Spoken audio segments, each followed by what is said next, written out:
about the stability? It is super fiddly. You broke again.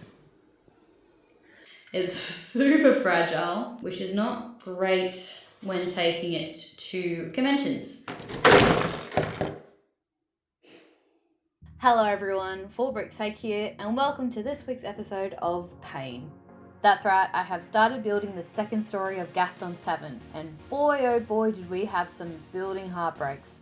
But let's start with the things that went right. So thankfully, I realised that there was supposed to be a bearskin rug on the floor before I started tiling, because that would have been very painful to have to take up all those tiles to put down studs so that this bearskin rug will stay down. So I whipped up this little bear, and he is little compared to the Goliath of a bear mounted on the wall. But space-wise, this is what makes sense, and it would look silly to make it bigger than this on the floor. But hey, maybe that's why there's a big one on the wall, because he's the trophy bear and this is just a little bear. But glad I remembered that detail, because it really just gives the floor a bit of interest and not just make it all tile. So happy little win there. I already had my table designed, but I started designing some stools. Now I love the reddish brown version, using that tap piece as a kind of footstool as part of it, but I only have 4 of the 3x3 brown plates, and I had a couple extra orders come in and I could only pick up 4 from those people that they had. Unless I do like a mismatched chair situation, I think I'm gonna have to go with the dark brown, which I don't mind because it kind of ties in better with the bar, which is also dark brown. And the other thing is obviously the floor is gonna be reddish brown, so I think they could get lost if the stools were also reddish brown. So by making them the dark brown, I think they're gonna stand out more, which is good. And I can make like 12 of them. So they were my wins, and here is the heartbreak. So the walls of the second story. I wanted to really do that kind of medieval Tudor style with the wooden beams running through on an angle. You may remember I started by working out my dimensions, so I knew how many pieces I needed, and they finally come, so you can see this is what it's going to look like in the correct colours. And originally I was going to have it only be 1 stud deep, but you might remember I was having issues with stability, or was really worried about stability, so by making it 2 studs deep, it's significantly more stable and less flimsy, which is good because I want this to hold a roof ideally. I don't know if we're going to get there, but I kind of need to build it as if we will be able to build a roof on this. And so we're going to have 3 panels that are built like this. They're going to have this angle on them, but obviously I need a different design to sit in between each of these panels that is doing the opposite angle. So we kind of come up with this design. It kind of looks like a weird Christmas tree. I don't love the brown plate in the middle, but I needed to add something to make sure it was stable. Like it needed a joining plate that was connecting all of it. And when they're all together, you don't notice as much, it kind of blends in a bit, but it is annoying. So down the bottom, I'm gonna have it on the top as well. We're gonna have all these snot bricks that are gonna hold this kind of wooden border that are gonna trap the angled brown pieces in, so they're not like slipping out, because it's only friction holding them there. There's no studs connecting it, it's all friction. So by having this little lip of brown tile there, it's going to just trap it in place so it shouldn't move. I've also designed these little window awnings that will just sit hanging out of the window a little bit in this dark orange. I did go back and forth whether I should have a window in the middle or not, but I decided against it because we're going to have the sign for Gaston's in front of that, and I think having the window as well is just going to be too much and just clash and take away from the sign and make it not clear. So we're just doing 2 windows and this kind of panel in the middle. Now I have to show you this little bit of Lego math that worked out just perfectly. So because I've used brackets to get the wall on the angle, I have this annoying little half plate gap running on the inside of the window. Originally I was just going to leave it as a gap and accept that, but I figured out if I flip one of these snot bricks around that's holding that angled wall, it can hold a 2x6 tile that just perfectly finishes it off and gets rid of that gap. So that was a little Lego math win. Lego math that did not work out perfectly was me spending days, and I do mean days, trying to work out where the studs were supposed to align along the top of this design. So obviously we've got snot down the bottom and we need a snot along the top, and because everything's on angles, the studs are no longer aligned properly, and oh my days.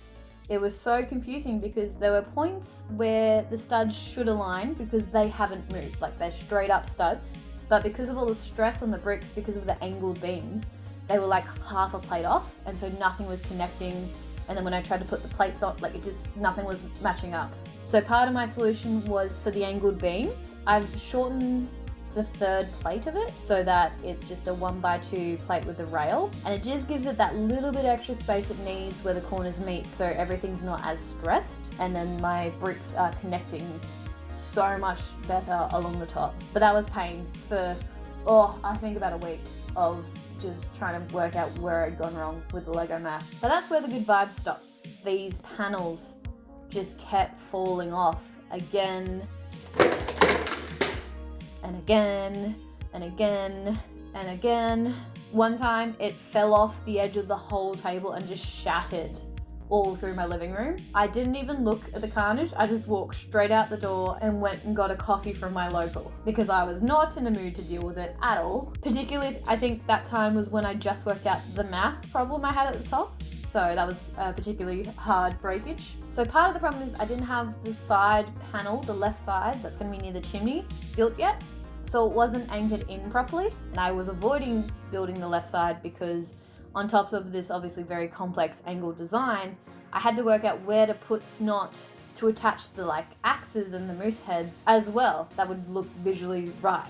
But put my big girl pants on and I just sat down one weekend and worked it out, and I've connected everything properly now, and it looks great, and it's not as flimsy now that everything's studded down and they've all got bricks connecting every single piece. I also built up more of the chimney and put this steer head on there, and I've built this little pull away section in the chimney so that the power bank is hidden perfectly, but I've still got access to it so I can change the packs when they go flat, which is great. I wanted to have 2 hanging chandeliers in the tavern to add some light and just the vibes and, just really sell the world. And you might remember in my original design, I was going to have the bar opposite the door, as it is in the movie, but having built the flimsiest second story of my life, I realized there is no way that was going to be able to support a Technic beam or something to hold the other side of the chandelier. So I've decided to move the bar to the side and build this bit behind the bar that originally I wasn't going to because it was going to close everything in too much when it was on the front. But now that's on the side, it's going to be okay. And then I can attach the beam that's going to hold the chandeliers on top of that, and we've got a strong anchor point. But I will be honest, it was another thing I avoided building for ages because visually I wasn't sure what to do after these 3 shelves. I don't have photos, and I was a bit stumped about what to do, but then I had a bit of a brainwave of what I needed. Gold pieces. Gold just ties it back to the bar where we've also used gold. I will say straight away, I would have loved to have done it in dark brown as well, so it truly matched with the bar, but I've run out of pieces. I don't have near enough dark brown to make this work because obviously we're so close to the convention. And this way I can use the monotone owls that I used in the front sign for Gaston's, and also the frogs in brown, and we'll just add some nice detail MPU that way. When building the chandeliers, obviously these are all individual candle lights from Game of Bricks, and they're great. They all flicker independently, so they really look like candlelight. The cords came as white, so I painted them black and then kind of twisted them around each other and fed them through this little chandelier build I made, and then hooked them through some Technic pieces up the top. The paint kind of came off, so they don't look as black as when they started. I might grab some nail polish or something to just finish it off so you don't see the white. But yeah, these look spectacular. Really love them. Goodbye from Game Bricks. I've got some good lights over there. And there you have it. That's the second floor done. Oh, Briz Bricks is right around the corner, and I mean right around the corner. It's in a couple of days. I still have to tile out the front, I have to do the roof somehow, I have to finish off the chimney, but look, you'll just have to hit subscribe and wait for the next video. It'll be after Briz Bricks to see if this dodgy build can even hold a roof, and even more importantly, see if it survives the drive down to Brisbane. So hit that like button, leave a comment, and subscribe so you don't miss the last video for Gaston's Tavern. And I'll catch you on the next one, guys, hopefully.